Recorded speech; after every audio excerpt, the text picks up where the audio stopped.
Good evening, everybody. I'm very honoured to be here on this panel with these amazing women, and also thank you to the Oxford Feminist Union. It is extremely encouraging and pleasing to see these new groups popping up all over the place, and I admire you for making space for women and making space for us to come together and talk about the current political situation and express our interests. So, as Manon said, what I'm going to talk about tonight is very much related to this issue about deeds and words and the relationship between them and how much is at stake in relationship to the question of language and the language that we need to name ourselves. So, what I'm going to do is I'm going to talk about this struggle, particularly over the word woman, but the related struggles, and unpack a little bit about what that struggle tells us about the core mechanisms of patriarchal power. So, to begin, I'm going to read a sizable quote from the 1979 book Pornography by the incomparable Andrea Dworkin, and then I'm going to do some unpacking and think a little bit about how her observations relate to the present situation. This is a slightly abridged excerpt from the first chapter of the book, which was called Power, where she's outlining her analysis of the tenets of male supremacist ideology. Men have the power of naming, a great and sublime power. This power of naming enables men to define experience, to articulate boundaries and values, to designate to each thing its realm and qualities, to determine what can and cannot be expressed, to control perception itself. As Mary Daly, who first isolated this power, wrote in Beyond God the Father, it is necessary to grasp the fundamental fact that women have had the power of naming stolen from us. Men have defined the parameters of every subject. All feminist arguments are with or against assertions implicit in the male system, which is made credible by the power of men to name. No transcendence of the male system is possible as long as men have the power of naming. As Prometheus stole fire from the gods, so feminists will have to steal the power of naming from men. As with fire, when it belonged to the gods, the power of naming appears magical, but this magic is an illusion. The male power of naming is upheld by force. It is the naming by decree that is power over and against those who are forbidden to name their own experience. The male does not merely name women evil, he exterminates 9 million women as witches because he has named women evil. He does not merely name women weak, he mutilates the female body because he has named women weak. He names her ignorant, then forbids her education. He does not allow her to use her mind or body rigorously, then names her intuitive and emotional. He defines femininity, and when she does not conform, he names her deviant, sick, beats her up. If she wants him sexually, he names her slut. If she does not want him, he rapes her and says she does. He names her housewife, fit only for the house. He names her whatever suits him. He does what he wants and calls it what he likes. He actively maintains the power of naming through force, and he justifies force through the power of naming. The world is his because he has named everything in it, including her. The fourth tenet of male supremacy is that men, because they are intellectually and creatively existent, name things authentically. Whatever contradicts or subverts male naming is defamed out of existence. What Dworkin identifies here is that a core mechanism of male power over women resides in men's power to name or define women in his own terms. In fact, in her discussion of the first tenet of male supremacy, Dworkin makes it clear that the power of men is first a metaphysical assertion of self, an I am that exists a priori, indifferent to denial or challenge. And we should definitely be thinking here about the transactivist assertion that I am what I say I am, and whether that assertion would fly if it was only female people making it. Male power resides first in men having unquestionable authority to name or define themselves, and then unquestionable authority to name or define women. Or, as Twitter user The Bewilderness has summed up nicely in her 8th rule of misogyny, men are whatever men say they are, and women are whatever men say they are. This defining of women is very much connected to Beauvoir's analysis of woman as other, the thought that our society revolves around a male default subject who gives to himself all the characteristics of the properly human, and that the actual female human beings are submerged by the patriarchal projection woman. Oh my God, the whole thing about Beauvoir. It's not a handbook, it's a critique. As Dworkin makes clear, this projection is not benign and has devastating effects on the material lives of actual female humans. Woman is fashioned out of what Patricia Hill Collins has called controlling images, an assortment of denigrations and fantasies designed to discipline women into behaving in ways that benefit men. And so we are, by turns, Madonna, whore, virgin, Lolita, hysteric, nag, ballbreaker, domestic goddess, prick tease, Medusa, siren, crone, feminazi witch. These projections have little, if nothing, to do with the lives of actual embodied female humans, other than the role they play in bending women into shapes that serve male needs. Men define themselves, and then men define women in ways that serve their interest. Or, as Dworkin says, he names her whatever suits him. What is fundamentally at stake in this brutal game of naming is whether actual female humans are seen to exist in their own right as beings with their own needs and interests, which may or may not be amenable to males. As Dworkin makes clear, citing Mary Daly's acute observation that women have had the power of naming stolen from them, male power forbids women from asserting their right to name and define their own experience, and our actual being must, at all times, be subjugated to the patriarchal projection of woman, which is to say, to serving male interests. This process of men naming women in terms that serve male needs is, I would argue, the very core of patriarchal gender. This is the sense in which Lucy Irigaray has claimed that in Western culture, women do not actually exist. As I've noted before, while I was working on Irigaray as a postgrad, I used to take this claim about our non-existence as an accurate, if somewhat overblown, metaphor about how patriarchal gender works. And then I ran into transactivism.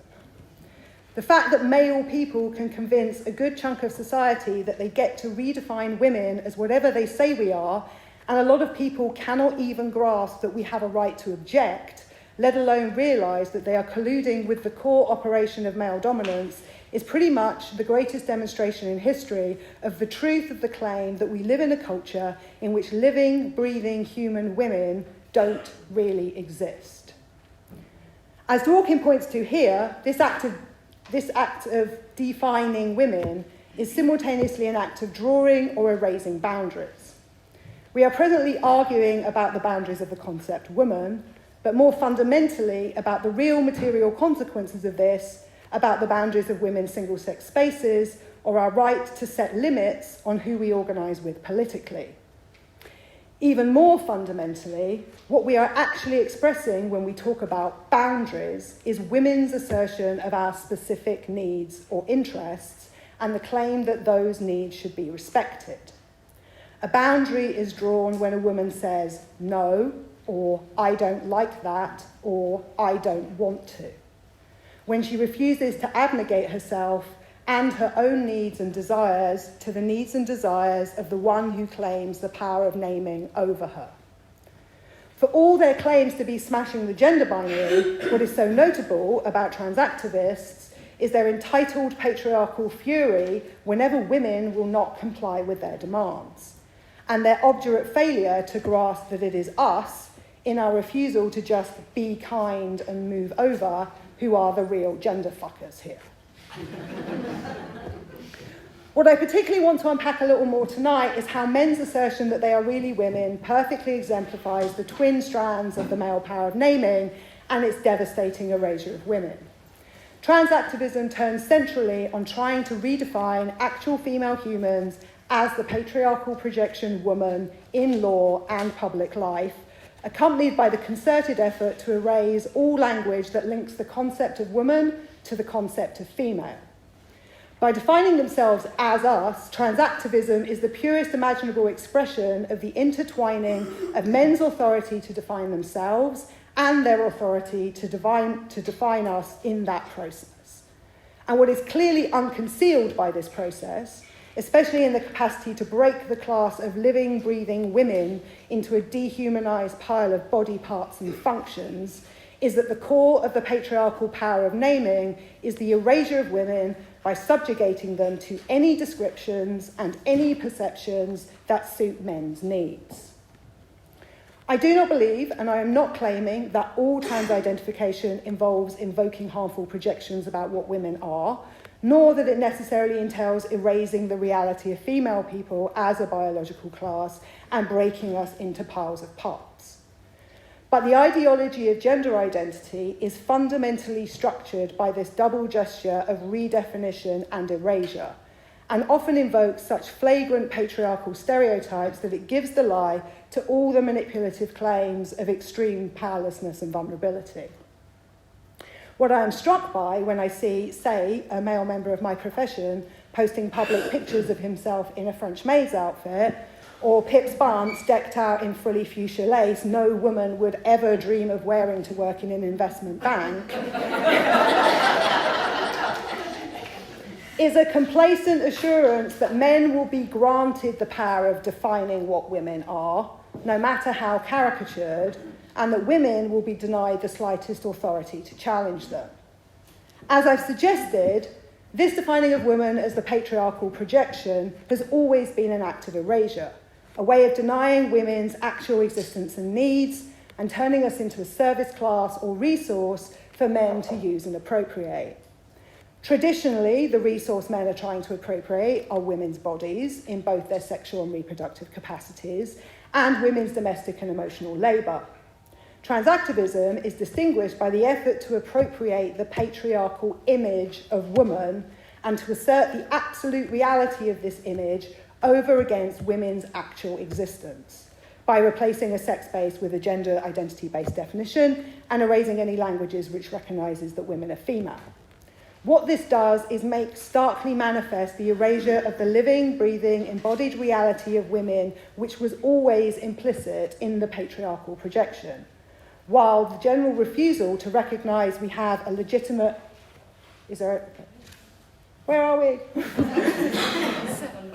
Recognise we have a legitimate interest in our own political definition makes absolutely evident the extent to which our culture assumes that the power of naming belongs only to men. What trans activism is demanding fundamentally is that women completely accede to the erasure of their existence implicit in the patriarchal projection of woman in order to allow that projection to be appropriated to meet male interests and gratify male desires.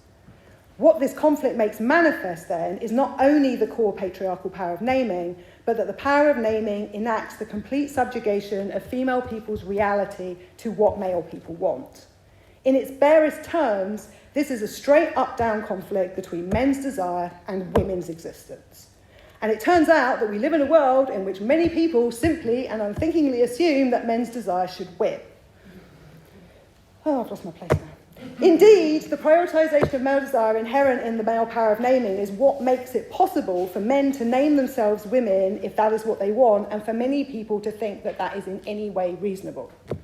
The irony of this, of course, is that it proves precisely what trans activism is going to such mad and maddening lengths to deny: the truth of our claim that power in this society is structured and distributed by sex.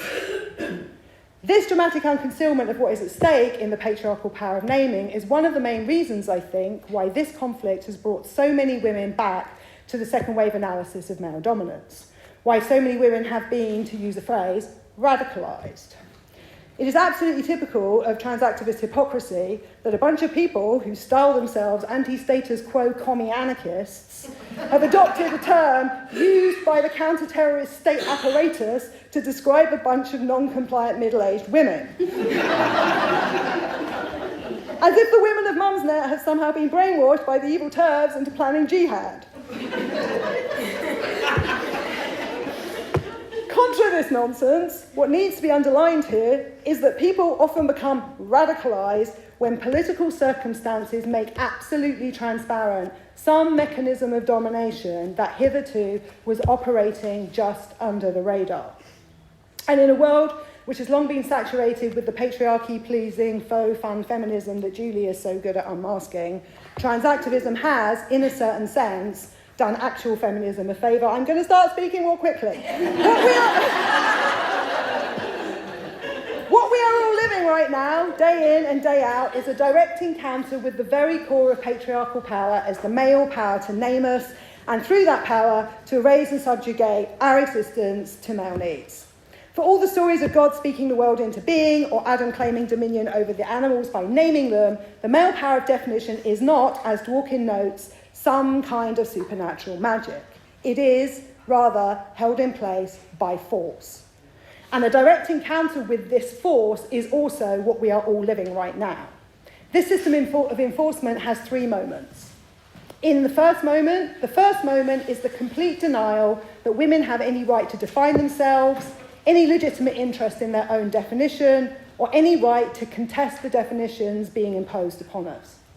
This denial and the power of this denial is invoked every time someone tries to dictate that there is no rights conflict here, or that there is no debate about whether women are to be redefined against their will.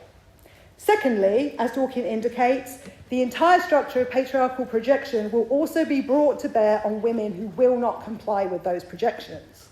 As she writes at the end of the quote from Pornography, whatever contradicts or subverts male naming is defamed out of existence. This is the absolute heart of the patriarchal power trans-activism is wielding against women, and where we see most clearly how controlling images of women work by forcing us into a double bind. Trans-activism demands that we must accede to the self-abnegating image of ourselves, to the thought that, in Andrea Long Chu's bluntly misogynist terms, being female is any psychic operation in which the self is sacrificed to make room for the desires of another. That's written in a book. It was published. It's on all the tables in Waterstones. However, if we refuse to comply with this operation in which the self is hollowed out at your own expense, then the entire panoply of demonising projection will be leveraged against us. That a group of women, calmly and clearly assembling facts and arguments to support the assertion of their own existence and their own political interests, can be so easily monstered as a frothing, spouting, spewing swarm of demonic furies, as well, of course, as fascists, Nazis, white supremacists, blah, blah, blah, is the purest exhibition of the patriarchal playbook at work in trans-activism. As J.K. Rowling famously tweeted, feminazi, TERF, bitch, witch, times change, woman hate is eternal. The last moment of this patriarchal enforcement is the violence and threats of violence. This is the last paragraph of Woman's Death. Used to try and coerce women into accepting patriarchal projection. If we cannot be disciplined by being monstered, we will be disciplined by force.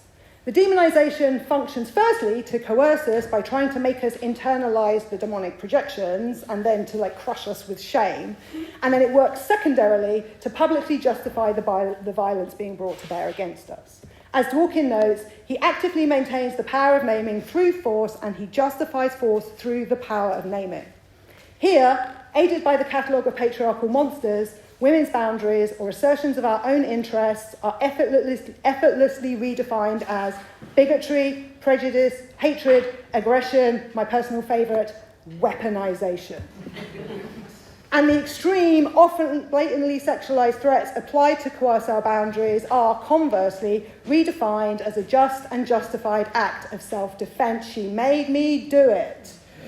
As many people have observed, what is happening here is an absolute unconcealment of how male violence functions as a structural, not accidental feature of a male supremacist society in order to coerce women's boundaries and force women to comply with their own self-abnegation to serve male ends.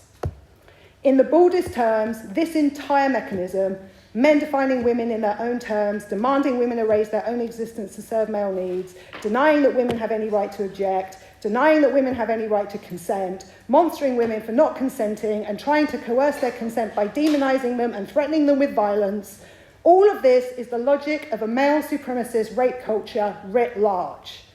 To return to the subtitle of Dworkin's pornography, Men Possessing Women, what we have in trans activism is this entire mechanism of dominating rape logic being brought down on women, not in the service of men using women's bodies for their own pleasure, let me finish 2 minutes, but in the service of enacting the fundamental erasure of women's embodied being that was always at the core of patriarchal projection in order to please themselves by possessing that projection as a reality.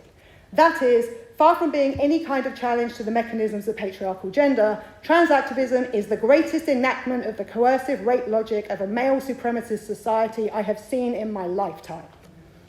In this context, it becomes apparent, I hope, why what might seem to some to be a trivial conflict over a word is in fact far more than that.